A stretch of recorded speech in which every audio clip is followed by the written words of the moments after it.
لله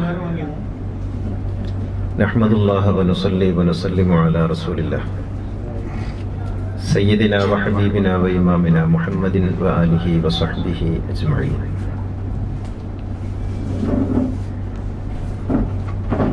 നമ്മൾ കഴിഞ്ഞ ദിവസങ്ങളിൽ ലാ ഇലാഹ ഇല്ലല്ലാഹ് വിശദീകരിച്ചു. ലാ ഇലാഹ ഇല്ലല്ലാഹ് നമ്മൾ പറഞ്ഞു കഴിഞ്ഞിട്ടില്ല. പക്ഷേ ലാ ഇലാഹ ഇല്ലല്ലാഹയുടെ കൂടെ തന്നെ വിശദീകരിക്കേണ്ടുന്ന അതിൻ്റെ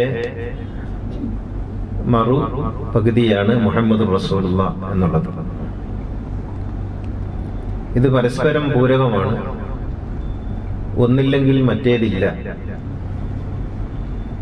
അതുകൊണ്ട് തന്നെ ലാ ഇലാഹ ഇല്ലല്ലാഹ് വിശദീകരിക്കുമ്പോൾ അക്കൂട്ടത്തിൽ മുഹമ്മദ് റസൂലുള്ളാഹ് കൂടി പറഞ്ഞിട്ടില്ലെങ്കിൽ, അല്ലെങ്കിൽ അത് പറയാതെ പോകുമ്പോൾ ഇപ്പുറത്തെ ലാ ഇലാഹ ഇല്ലല്ലാഹ് നമുക്ക് വിശദീകരിക്കാൻ കഴിയാതെ വരും. അതുകൊണ്ട് ഇടകലർത്തി പറയലാണ് നല്ലത് എന്ന് വിചാരിക്കുന്നു. മുഹമ്മദ് റസൂലുള്ളാഹ് എന്നത് മുഹമ്മദ് എന്ന വാക്കിന് പകരം ഏത് ഗുരുവിന്റെ പേരും ഏത് പ്രവാചകന്റെ പേരും ചേർത്ത് നിങ്ങൾക്ക് കേൾക്കാവുന്നതാണ്. ഈസാ റസൂലുള്ളാഹ്, മൂസാ റസൂലുള്ളാഹ്, ഇബ്രാഹിം റസൂലുള്ളാഹ്, ആദം റസൂലുള്ളാഹ്, നൂഹ് റസൂലുള്ളാഹ് ഒക്കെ കേൾക്കാം. അവിടെ നാം മുഹമ്മദ് റസൂലുള്ളാഹ് എന്ന് പറയുന്നത് നമ്മുടെ ഗുരുവും നമ്മോടടുത്ത് നിൽക്കുന്ന പ്രവാചകനും നമുക്ക് അള്ളാഹുവിനെ പരിചയപ്പെടുത്തി തന്ന ആചാര്യനുമാകയാൽ നാം മുഹമ്മദ് റസൂലുള്ളാഹ് എന്ന് പറയുന്നു. യഥാർത്ഥത്തിൽ ലാ ഇലാഹ ഇല്ലല്ലാഹ് മുഹമ്മദ് റസൂലുള്ളാഹ് എന്നല്ല പറയേണ്ടിയിരുന്നത്.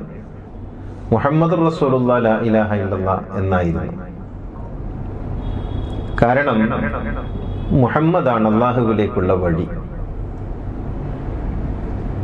മുഹമ്മദ് ഇല്ലെങ്കിൽ നമുക്ക് അള്ളാഹുവിനെ അറിയാൻ സാധ്യമല്ല, അള്ളാഹുവിനെ അനുഭവിക്കാനും കഴിയില്ല. അതുകൊണ്ട് മുഹമ്മദാണ് അള്ളാഹുവിലേക്കുള്ള വഴി. അതുകൊണ്ടാണ് കബീർ ദാസ് പറഞ്ഞത്, ഗുരുവും ദൈവവും ഒന്നിച്ച് എൻ്റെ മുന്നിൽ പ്രത്യക്ഷപ്പെട്ടാൽ ഞാൻ ഗുരുവിനെയാണ് ആദ്യം വന്ദിക്കുക. കാരണം ഇത് ദൈവമാണെന്നെ പഠിപ്പിച്ചു തന്നത് ഗുരുവാണ്. അതുകൊണ്ടായിരിക്കാം നിസ്കാരത്തിൽ നമ്മളൊക്കെ അല്ലാഹുമ്മ സല്ലി അലാ മുഹമ്മദിൻ വ ആലി മുഹമ്മദ് കമാ സല്ലൈത അലാ ഇബ്രാഹിം വ ആലി ഇബ്രാഹിം എന്ന് പറയുന്നത്. ആളുകൾക്കൊക്കെ ഒരു സംശയമുണ്ട്, നമ്മൾ എന്തിനാണ് റസൂലിന്റെ മേൽ സ്വലാത്ത് ചൊല്ലുന്നത്? യഥാർത്ഥത്തിൽ സ്വലാത്ത് ചൊല്ലുക എന്ന് പറഞ്ഞിട്ടൊരു പ്രയോഗമില്ല, അഭിവാദനം അർപ്പിക്കലാണത്. എന്തിനാണ് ഈ അഭിവാദനം അർപ്പിക്കുന്നത്? ഗുരുപരമ്പരയ്ക്ക് നാം അഭിവാദനങ്ങൾ അർപ്പിക്കുമ്പോൾ ഗുരുപരമ്പരയ്ക്ക് അതുകൊണ്ട് എന്തെങ്കിലും ഗുണമുണ്ടോ? പ്രവാചകന് ഇപ്പം എന്തെങ്കിലും ഗുണമുണ്ടോ?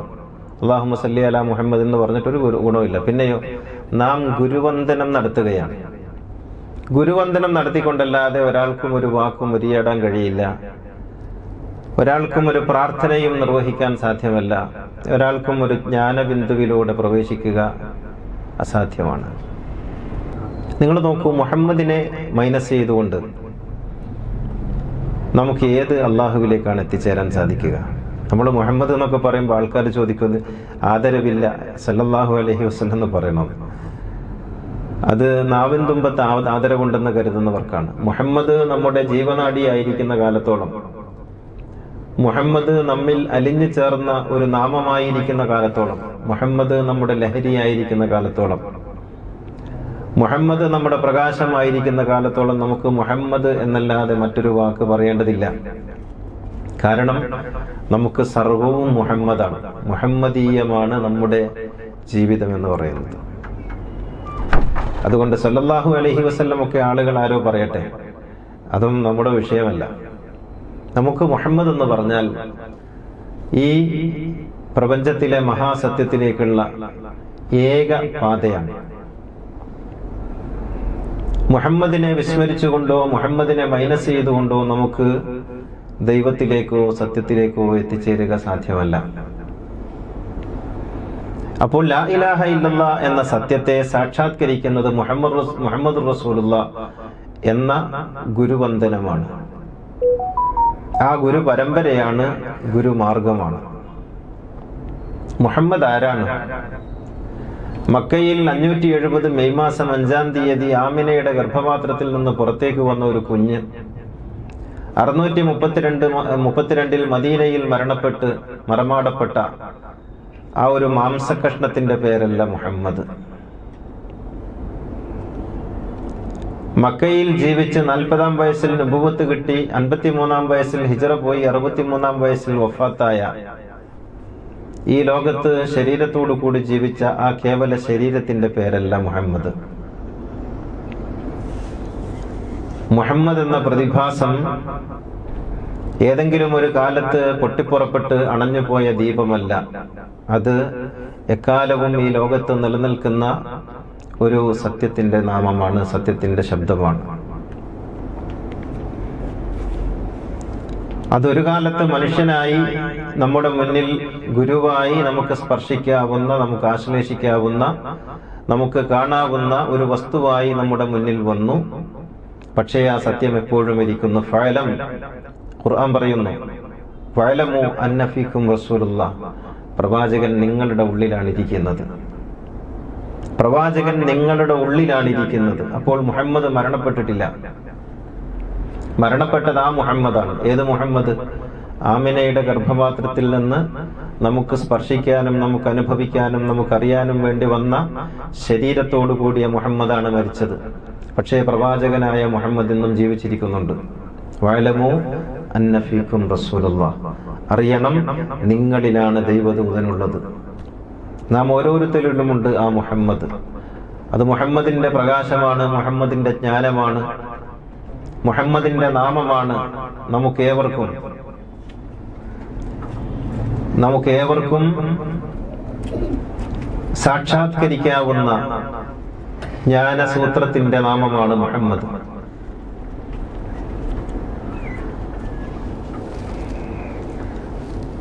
അപ്പൊ അതൊരു പരമ്പരയാണ്. എവിടെ നിന്ന് തുടങ്ങിയ പരമ്പര? അത് ഈ പ്രപഞ്ചത്തിന്റെ സൃഷ്ടാവിൽ നിന്ന് തുടങ്ങിയ പരമ്പര. അവിടെ നിന്നും തുടങ്ങിയ ആ പ്രകാശത്തിന്റെ, നൂറിന്റെ, ജ്ഞാനത്തിന്റെ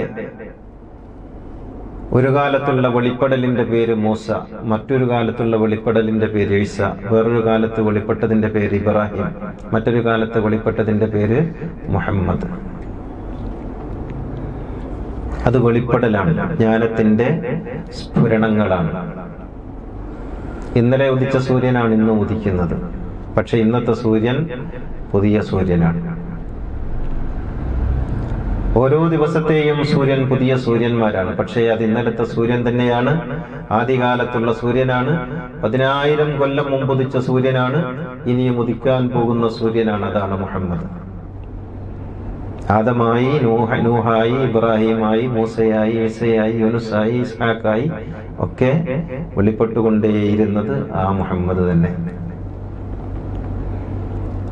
അതിൽ നിന്നാണ് ആ പ്രകാശം ഉണ്ടായത്. ആ മുഹമ്മദിലൂടെയാണ് നമുക്ക് ദൈവത്തിലേക്ക് എത്തിച്ചേരാൻ സാധിക്കുക, അള്ളാഹുവിലേക്ക്. അതൊരു പാലമാണ്. ആ പാലം സുദൃഢമാണ്, ആ പാലം സുവ്യക്തവുമാണ്. ആ പാലത്തിലൂടെ അല്ലാതെ നമുക്ക് സാധ്യമല്ല എന്നുള്ളതാണ് മുഹമ്മദുർ റസൂലുള്ളാഹ്. അതുകൊണ്ടാണ് കലിമത്ത് ഷഹാദത്തിന് 2 ഭാഗങ്ങളുണ്ടെന്ന് പറയുന്നത്. ഒന്നാമത്തെ ഭാഗം ലാ ഇലാഹ ഇല്ലല്ലാഹ്, അതൊരു മഹാസത്യത്തിന്റെ പ്രഖ്യാപനം, അതൊരു മഹാസത്യത്തിന്റെ നാം സമ്മതിച്ചു ചൊല്ലുന്നതിന്റെ അടയാളം. അത് പക്ഷേ നമുക്ക് സാധ്യമാക്കിയത് മുഹമ്മദ് എന്ന് പറയുന്ന ഗുരുവാണ്.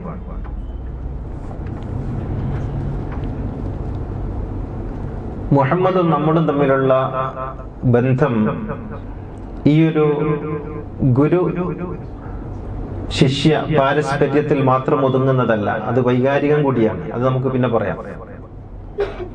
പക്ഷെ ഗുരു ശിഷ്യ പാരസ്പര്യം എന്നത് വളരെ വലുതാണ്. മുഹമ്മദിനെ കുറിച്ചുള്ള നമ്മുടെ വർത്തമാനം ചിലരൊക്കെ പറയാറുണ്ട്, ഈ പുതിയ നമ്മുടെ വഹാബി പണ്ഡിതന്മാരായിട്ടുള്ള ആളുകളൊക്കെ പറയും മുഹമ്മദ് അല്ലെങ്കിൽ പ്രവാചകന്മാരെന്നൊക്കെ പറയുന്നത് പോസ്റ്റ്മാൻമാർ മാത്രമാണ്. ദൈവത്തിൽ നിന്നൊരു സന്ദേശം വാങ്ങി നിങ്ങൾക്കങ്ങ് തന്നു, അവരങ്ങ് പോയി, അവർക്ക് യാതൊരു പ്രസക്തിയും പ്രത്യേകതയൊന്നുമില്ല എന്ന് പറയും. എന്നിട്ട് അവർ ഓതും കൊല്ലിന്നമാന ബഷറും മിസ്ലുക്കും, ഞാൻ നിങ്ങളെപ്പോലുള്ളൊരു മനുഷ്യനാണ് എന്ന് പറയുന്ന ആയത്ത് പറഞ്ഞിട്ട് പറയും, കണ്ടില്ലേ, നമ്മളെപ്പോലുള്ളൊരു മനുഷ്യനാണ്. എത്ര താഴ്ന്ന വർത്തമാനമാണ് അവർ പറയുന്നത്. നിങ്ങളെപ്പോലുള്ള ഒരു മനുഷ്യനാണ് എന്ന അവരുടെ പ്രഖ്യാപനമാണ് അവരുടെ മഹത്വം എന്ന് പറയുന്നത്.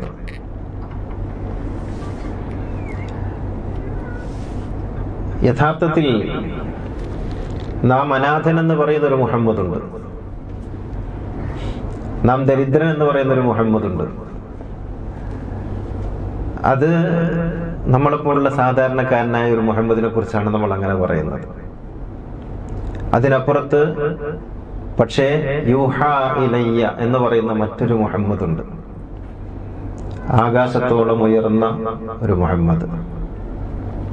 ജ്ഞാനത്തിന്റെ സമുദ്രം സ്വന്തപ്പെടുത്തിയ മുഹമ്മദ്, ഈശ്വര സാക്ഷാത്കാരം ലഭിച്ച മുഹമ്മദ്. അത് നേരത്തെ പറഞ്ഞ അനാഥനായ മുഹമ്മദ് അല്ല, ഈ ലോകത്തെ സനാഥനാക്കാൻ വേണ്ടി വന്ന മുഹമ്മദാണ്. ഈ രണ്ട് മുഹമ്മദിനെയും നമ്മൾ വേറെ വേറെ മനസ്സിലാക്കണം. അപ്പോഴേ നമുക്ക് കാര്യങ്ങൾ മനസ്സിലാവുള്ളൂ. ജ്ഞാനവഴി എന്ന് പറയുന്നത് നമുക്കങ്ങനെയേ സിദ്ധിക്കുള്ളൂ. ഒരറിവും മുഹമ്മദിൽ നിന്ന് വേർപെട്ടതായിട്ടില്ല, ഒരറിവുമില്ല. എല്ലാ ഇലകളും ആ മരത്തിൽ നിന്ന് കൊഴിഞ്ഞതാണ്, എല്ലാ പഴങ്ങളും ആ മരത്തിൽ പൂത്തതാണ്, എല്ലാ പുഷ്പങ്ങളും ആ മരത്തിൽ പുഷ്പിച്ചതാണ്. അവിടെ മാത്രമേ പൂവും കായും ഇലയൊക്കെ ഉണ്ടായിട്ടുള്ളൂ.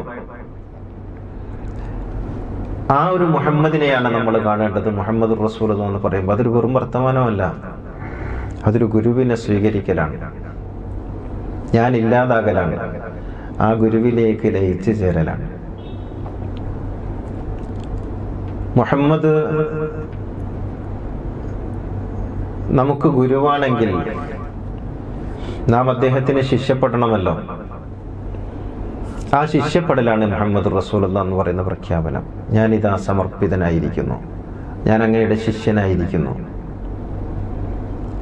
ഞാൻ അങ്ങ് പറയുന്നത് ഉൾക്കൊള്ളാനും അനുസരിക്കാനും തയ്യാറായിരിക്കുന്നു. സല്ലു അലൈഹി വസല്ലിമു തസ്ലീമ യാ അയ്യുഹല്ലദീന ആമനു ഇന്നല്ലാഹ വമലായികതഹു യുസല്ലൂന അലൻ നബി യാ അയ്യുഹല്ലദീന ആമനു സല്ലു അലൈഹി വസല്ലിമു തസ്ലീമ. നിങ്ങൾ അദ്ദേഹത്തിന് സമർപ്പിതരാകണം. ജ്ഞാനത്തിന്റെ ഒന്നാമത്തെ നിബന്ധന എന്ന് പറയുന്നത് സമർപ്പിതരാവലാണ്. നിങ്ങളൊരു ഗുരുവിനെ സ്വീകരിക്കണമെങ്കിൽ ആദ്യം ചെയ്യേണ്ടത് നിങ്ങൾ ഇല്ലാതാകണം, നിങ്ങൾ മരിക്കണം, നിങ്ങൾ സ്വയം നശിക്കണം. എന്നാലേ ഗുരു നിങ്ങളിൽ പ്രവർത്തിക്കുള്ളൂ. നിങ്ങളായിരിക്കെ ഗുരു നിങ്ങളിൽ ഒന്നും ചെയ്യാൻ സാധ്യമല്ല. അതുകൊണ്ടാണ് മുഹമ്മദ് നബിയുടെ കൂടെ കൂടിയ ആളുകളൊക്കെ കൊള്ളയും കൊള്ളിവെപ്പും തീവെപ്പും ഒക്കെ നടത്തിയപ്പോൾ നമുക്ക് അത്ഭുതപ്പെടുന്നത് ഇവരൊക്കെ മുഹമ്മദിന്റെ ശിഷ്യരല്ലേ? അവരൊന്നും മുഹമ്മദിന്റെ ശിഷ്യരല്ല, അവരൊക്കെ അവരായിരുന്നവരാണ്. ശിഷ്യരാവാൻ എല്ലാവർക്കും സാധിക്കൂല, വിദ്യാർത്ഥികളാകാൻ പറ്റും. ഒരാളുടെ വിദ്യാർത്ഥികളാകാൻ എല്ലാവർക്കും പറ്റും, ശിഷ്യരാവാൻ വളരെ കുറച്ചാളുകൾക്കേ പറ്റും. നാരായണ ഗുരുവിന് ഒരുപാട് വിദ്യാർത്ഥികൾ ഉണ്ടായിരുന്നു, പക്ഷേ ശിഷ്യനായിട്ട് ഒരു നടരാജൻ മാത്രമേ ഉണ്ടായിരുന്നുള്ളൂ.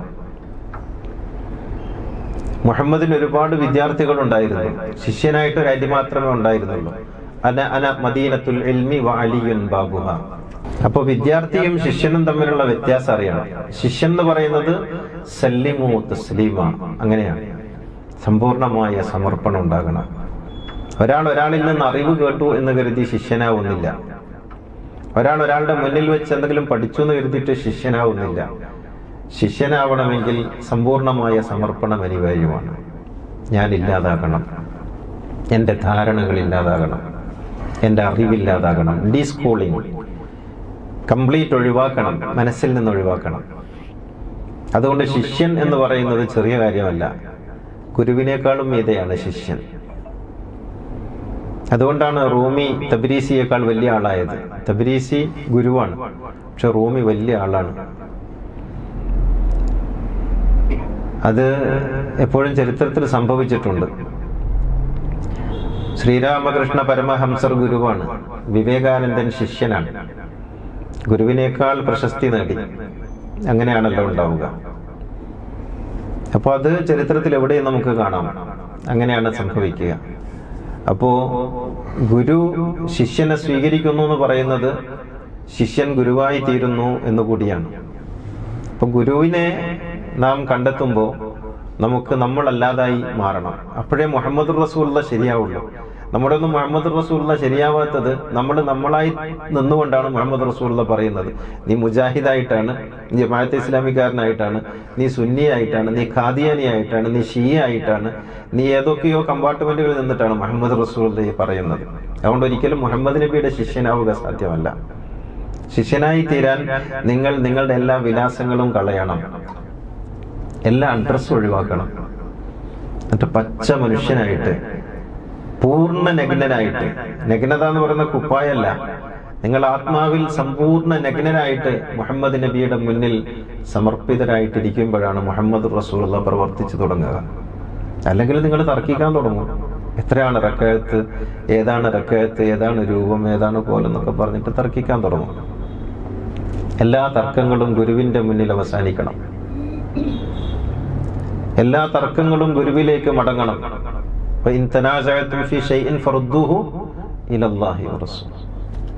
എല്ലാ തർക്കങ്ങളും ഗുരുവിന്റെ മുന്നിൽ. അങ്ങനെയല്ല എന്ന് പറയുന്നതോടുകൂടി അത് അവസാനിച്ചു. ഗുരുവിലേക്ക് മടങ്ങണം. പക്ഷേ നമ്മൾ ഗുരുവിലേക്ക് മടങ്ങില്ല, നമ്മൾ ബുഖാരിയിലേക്ക് മടങ്ങും. അവിടെയാണ് നമ്മുടെ പ്രശ്നം. നമ്മൾ ബുഖാരിയിലേക്ക് മടങ്ങും, നമ്മൾ മുസ്ലിമിലേക്ക് മടങ്ങും, ഗുരുവിലേക്ക് മടങ്ങൂല. നമുക്ക് മുഹമ്മദ് എന്ന് പറയുന്നത് നമ്മെ സംബന്ധിച്ചിടത്തോളം നമ്മുടെ ഒരു ഐക്കൺ മാത്രമാണ്, ഒരു ഐക്കണാണ്, ഒരു സിമ്പലാണ്. അപ്പോ മുഹമ്മദ് റസൂൽ എന്ന് പറയാൻ നിങ്ങൾക്ക് ആഗ്രഹമുണ്ടെങ്കിൽ നിങ്ങൾ ഒന്നാമതായി ചെയ്യേണ്ടത് നിങ്ങൾ സമ്പൂർണമായി ആ മഹാഗുരുവിന്റെ മുന്നിൽ സമർപ്പിതരാകണം എന്നുള്ളതാണ്. പൂർണ്ണമായും ഞാനല്ലാതായി തീരണം എന്നുള്ളതാണ്. അങ്ങനെയാണ് അലി ആയത്. അലി മുഹമ്മദ് നബിയോട് പറഞ്ഞു, അങ്ങ് എന്താണോ പറയുന്നത് അതെനിക്ക് വിശ്വാസമാണ്, അങ്ങ് എന്താണോ കൽപ്പിക്കുന്നത് അത് ഞാൻ അംഗീകരിക്കും. അങ്ങ് എന്നോട് മരിക്കാനാണോ പറയുന്നത്? ഖുൽ വലൗ ഖുൽത ലീ മിത്തു അഹ്ലൻ വമർഹബ, മരിക്കാൻ പറഞ്ഞാൽ ഞാൻ അതും എന്തിനെന്ന് ചോദിക്കാതെ ചെയ്യും. ഇതാണ് ഗുരു ശിഷ്യ പാരസ്പര്യം. എന്തിനെന്ന് ചോദിക്കാതെ ചെയ്യാവുന്ന ആ ഒരു പാരസ്പര്യത്തിന്റെ, ആ ഒരു സമർപ്പണത്തിന്റെ, ആ ഒരു വിശ്വസ്തതയുടെ നാമമാണ് ഗുരു ശിഷ്യൻ എന്ന് പറയുന്നത്. അത് അലിക്കാണ് കിട്ടിയത്. അതുകൊണ്ടാണ് മൻ കുന്തു മൗലാഹു ഫഅലിയുൻ മൗലാഹു എന്ന് പറഞ്ഞത്. ഇത് പറയുമ്പോൾ പറയും നിങ്ങൾ ഷിയാണ്. ആയിക്കോട്ടെ, നമ്മൾ ഷിയാവുന്നതിൽ നമുക്ക് തകരാറൊന്നുമില്ല. ഷിയാണെന്ന് പറഞ്ഞിട്ട് നമുക്ക് ഈ സത്യം പറയാതിരിക്കാനും പറ്റൂല. ഒരു ഖുത്ബയിൽ ഞാൻ പറഞ്ഞിട്ടുണ്ട്, ലൗ കാന റഫളതു ഹുബ്ബു ആലി മുഹമ്മദി ഫൽയഷ്ഹദി തഖലാനി അന്നി റാഫിദി. ലൗ കാന റഫളതു ഹുബ്ബു ആലി മുഹമ്മദി, മുഹമ്മദിനോടുള്ള സ്നേഹമാണ് ഷിയായിസമെങ്കിൽ ഫൽയഷ്ഹദി തഖലാനി അന്നി റാഫിദി, ഈ ലോകം മുഴുവനും സാക്ഷിയാവട്ടെ ഞാൻ ഷിയാണ്. ഇത് ഷാഫി ഇമാം പറഞ്ഞതാ, ഞാൻ പറഞ്ഞതല്ല. ഷാഫി ഇമാമിന്റെ കവിതയാണ്.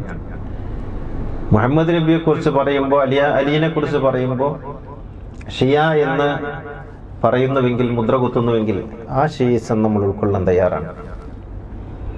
യഥാർത്ഥത്തിൽ നമ്മളാരും ഷിയയല്ല. ഷിയിസത്തോട് നമുക്ക് ആഭിമുഖ്യവും ഇല്ല. കാരണം അത് മറ്റൊരു രാഷ്ട്രീയ പ്രസ്ഥാനമാണ്, നമുക്ക് നന്നായിട്ട് അറിയാം. പക്ഷേ അത് ഇവരുടെ ആരോപണത്തെ പേടിച്ചിട്ടുള്ള പറച്ചിലല്ല. ഇവരുടെ ആരോപണം വേറെയാണ്, അതിനെ പേടിച്ചിട്ടുള്ള പറച്ചിലല്ല. അത് സത്യമായിട്ട് നമ്മൾ ഷിയയല്ല എന്നുള്ളത് കൊണ്ടാണത്. പക്ഷേ അലിയെ കുറിച്ച് പറയും. അലിയെ കുറിച്ച് പറയാതെ നമുക്ക് മുഹമ്മദിനെ കുറിച്ച് പറയാൻ കഴിയില്ലല്ലോ. മുഹമ്മദിനെ കുറിച്ച് പറയാതെ അള്ളാഹിനെ കുറിച്ചും പറയാൻ കഴിയില്ലല്ലോ. അത് നമ്മുടെ ഒരു നിസ്സഹായാവസ്ഥ കൂടിയാണ്. അലി ഇല്ലാതെ എങ്ങനെയാണ് നമുക്ക് മുഹമ്മദിലേക്ക് എത്താൻ കഴിയുക? അന മദീനത്തുൽ ഇൽമി വ അലിയുൻ ബാബുഹ, ഞാനെന്ന ഈ ജ്ഞാനത്തിന്റെ മഹാനഗരത്തിന്റെ ആ നഗരിയിലേക്കുള്ള കവാടം, ഒരൊറ്റ കവാടം, അത് മുഹമ്മദിലേക്കുള്ള കവാടം അലിയാണ്. മുഹമ്മദ് എന്ന് പറയുന്ന മഹാഗുരു ഒരു വൃത്തമാണ്. ഈ ഗുരുക്കന്മാര് വൃത്തമാണ്.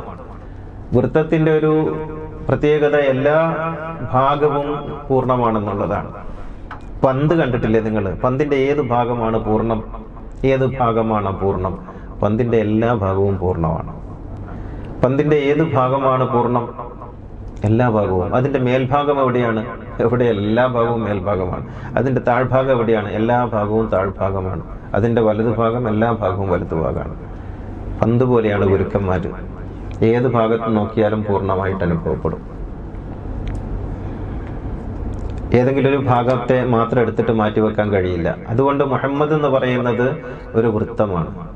എല്ലാ ഗുരുക്കന്മാരും എല്ലാ പ്രവാചകന്മാരും ആ വൃത്തത്തെയാണ് സ്വീകരിക്കുക. അതിന്റെ സാകല്യത്തിൽ, അതിന്റെ ടോട്ടാലിറ്റിയിൽ കാണണം.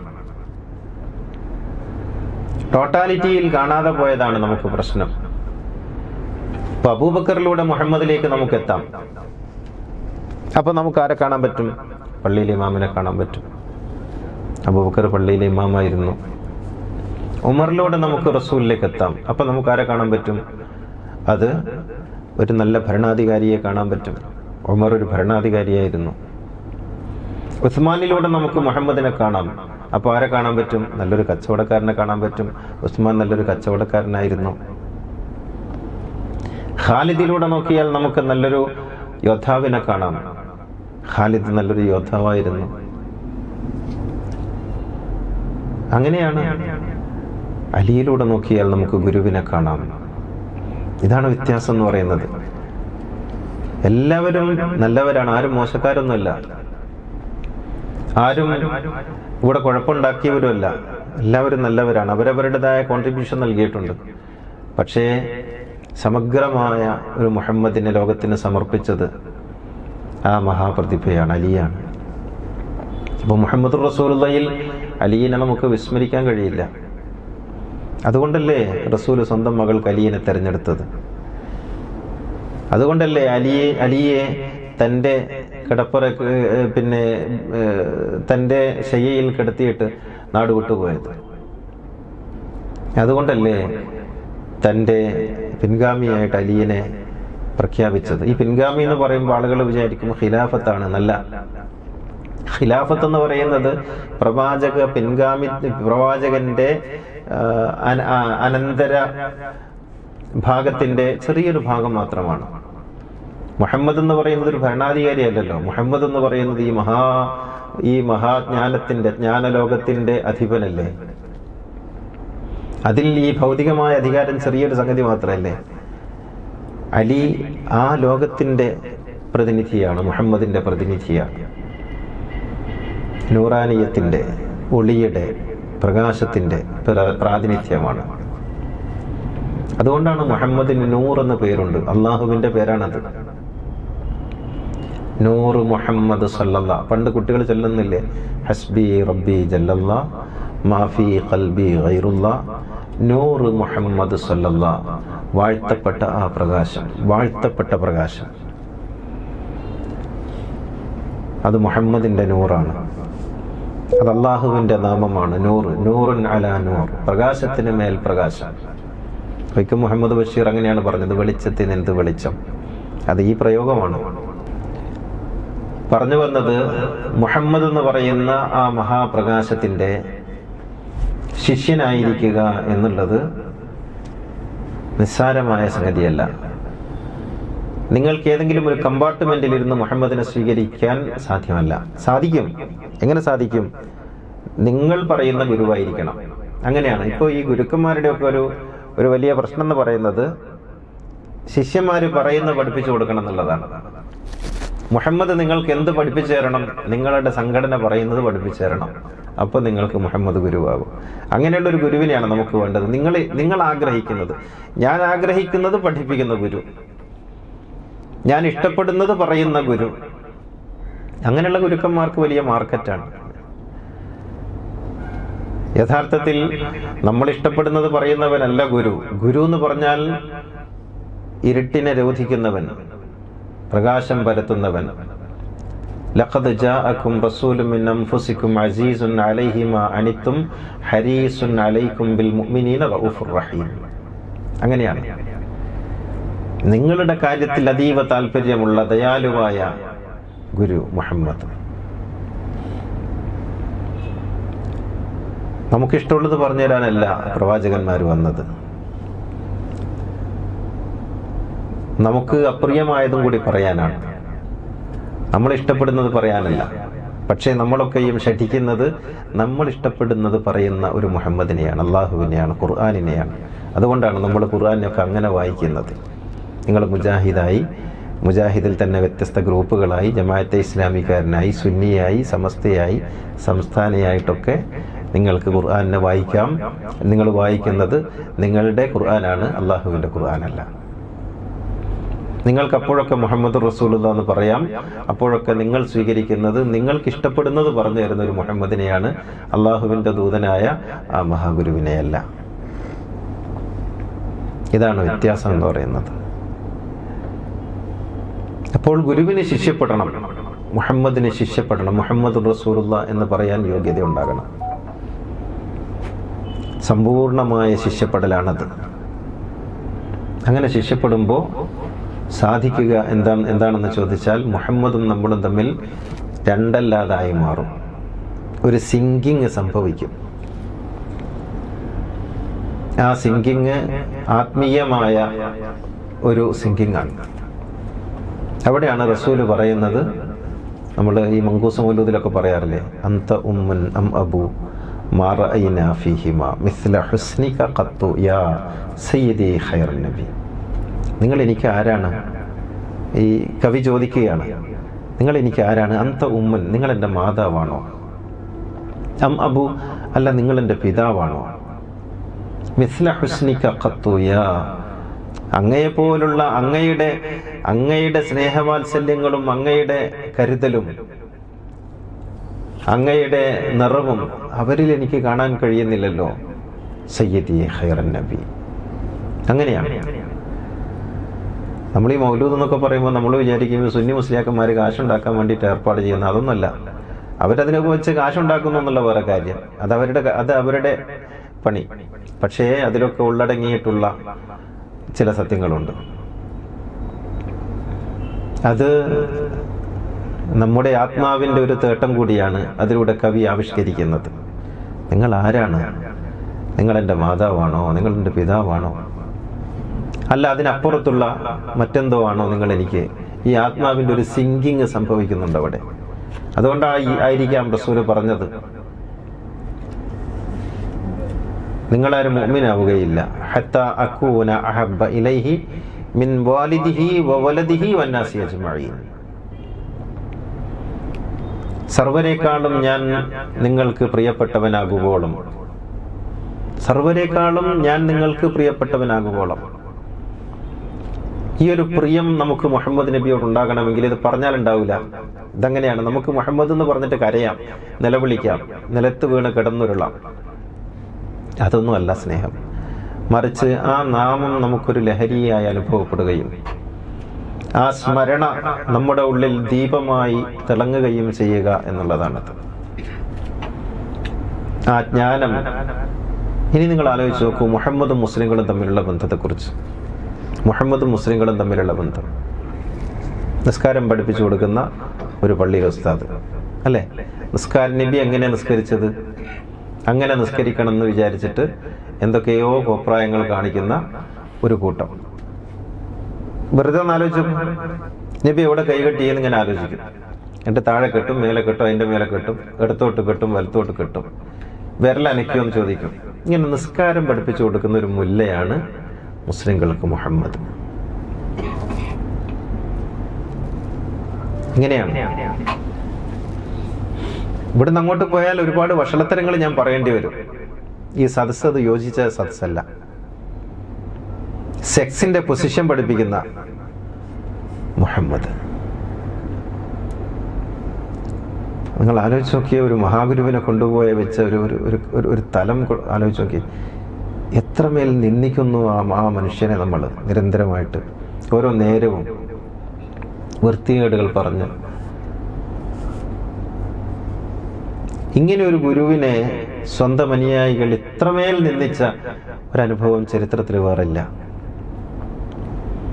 ഓരോ നിമിഷവും മുഹമ്മദിനെ നിരന്തരമായി ഭത്സിച്ചുകൊണ്ടിരിക്കുകയാണ് നാം. ആരാണത്? ജ്ഞാനത്തിന്റെ മഹാസാഗരം, ദൈവത്തിൽ നിന്ന് നേർക്കുനേരെ നമ്മിലേക്ക് ഒഴുകി വന്ന കൈവഴി. അതൊന്നും കാണൂല നമ്മൾ. എന്നിട്ട് നമ്മൾ നിസ്കാരത്തിന് മുന്നിൽ നിൽക്കുന്ന ഒരു മുസ്ലിയാരായിട്ട് സങ്കല്പിച്ചിട്ട് അത് അപ്പേരിൽ നമ്മളിങ്ങനെ അടിപിടി കൂടും. അതിനാണോ റസൂല് വന്നത്? നിസ്കാരം പഠിപ്പിക്കാൻ, നോമ്പ് പഠിപ്പിക്കാൻ? പണ്ടേ ഇല്ലേ നിസ്കാരം? പണ്ടേ ഇല്ലേ? ഔസാനി ബിസ്സലാത്തി വസ്സകാത്തി മാ ദുംതു ഹയ്യ. ഈസാ നബി പറയുന്നു, പടച്ചോൻ എന്നോട് നിസ്കരിക്കാൻ കൽപ്പിച്ചിട്ടുണ്ട്. നിസ്കാരം പണ്ടേ ഇല്ലേ? ഇത് പഠിപ്പിക്കാനാണോ മുഹമ്മദ് വന്നത്? നിങ്ങൾ എങ്ങനെ സെക്സ് ചെയ്യണമെന്ന് പഠിപ്പിക്കാനാണോ? മുഹമ്മദിനയുടെ ഉമ്മയും അതിനു മുമ്പുള്ള പൂർവികരും അതിനുള്ള പൂർവികരും ലക്ഷക്കണക്കിന് വർഷങ്ങളായിട്ട് മനുഷ്യൻ ചെയ്തുകൊണ്ടിരിക്കുന്ന പണിയല്ലേ അത്? നോമ്പെടുക്കാൻ പഠിപ്പിക്കാനാണോ മുഹമ്മദ് വന്നത്? സഹസ്രാബ്ദങ്ങളായിട്ട് മനുഷ്യൻ നോമ്പെടുക്കുന്നില്ലേ? എന്തിനാ മുഹമ്മദ് വന്നത്? എന്തിനാ നാം മുഹമ്മദ് റസൂലുള്ളാഹി എന്ന് പറയുന്നത്? അത് ചോദിക്കണ്ടേ? അതറിയുമ്പോഴേ ആ വാക്ക് ഉച്ചരിക്കാൻ നമുക്ക് പറ്റുള്ളൂ. അതറിയുമ്പോഴേ മുഹമ്മദിലേക്കുള്ള വാതിൽ നമുക്ക് തുറന്നു കിട്ടുള്ളൂ. അപ്പോഴേ നമ്മളും ആ ഗുരുവും തമ്മിൽ സിങ്കിങ് സംഭവിക്കുള്ളൂ. അപ്പോഴേ അള്ളാഹുവിലേക്കുള്ള ആ വഴിയുണ്ടല്ലോ, ആ വഴിയിലേക്ക് നമുക്ക് കാലെടുത്ത് വെക്കാൻ സാധിക്കുള്ളൂ.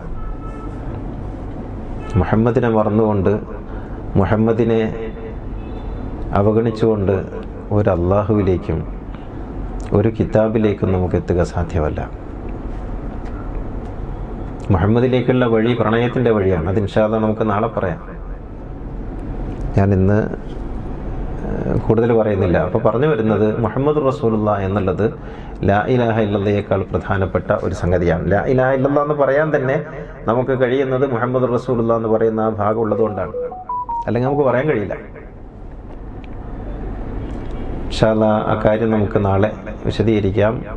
അതിൻ്റെ ഒരു പ്രവേശിക, ഒരു ആമുഖം എന്നുള്ള നിലയ്ക്ക് ചില കാര്യങ്ങൾ പറഞ്ഞെന്ന് മാത്രമേ ഉള്ളൂ. നമുക്ക് ചർച്ചയിലേക്ക് പ്രവേശിക്കാം ഇൻഷാ അല്ലാഹ്.